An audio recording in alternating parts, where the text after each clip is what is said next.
dog আৰু অমুদেছা মই এটা গান শুনিব হা অৰুচি শুনিবাচোন লগতে আহিছিলা কলে গুচি গলা বঢ়িয়া লগতে আহিছিলা কলে গুচি গলা গামগে বোলা বোলা বোলা এইটো কি কবিতা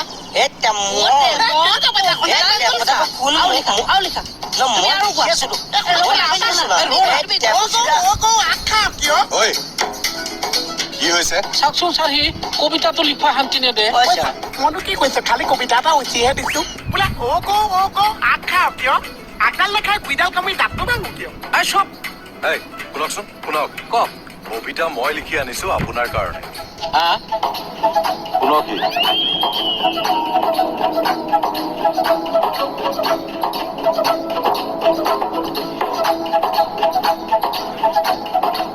ছাৰ আপুনিও কবিতা লিখে কিয় নোৱাৰিম নেকি মই কিমান কবিতা উচিছো চাই নোৱাৰিছে শুনক আঁঠুত থুতৰি থৈ মোৰ চিতাৰ কাষত বহাৰ বাবে তোমাক আজি ভাল লাগিছিল সিদিনা যিদিনা তুমি আৰু মই একাকাৰ হৈছিলো নদীৰ পাৰত নিৰ্জনতাৰ আৰে আৰে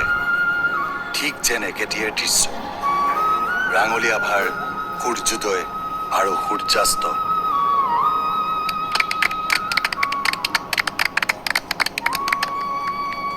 এক কবিতা ধুনীয়া লিখছা ছাৰ পুলিচ অফিচাৰেও ইমান ধুনীয়া কবিতা লিখিব পাৰে কাৰণ পুলিচো এজন মানুহ পুলিচৰো আবেগ থাকে অনুভৱ থাকে আমিও মানুহ বসুমতাৰী লওক এই কবিতাটো মই আপোনাক দিম জয় বুঢ়াই বাথৌ চাওঁ কি লিখিছে এইটো একে পঢ়ি ফলিব বৰ ধুনীয়া লিখি দিলে কিন্তু দেই ছাৰে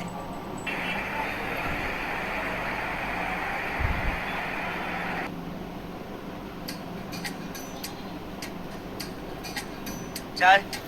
মোক মাতিছিল মাতিছিলো কওকচোন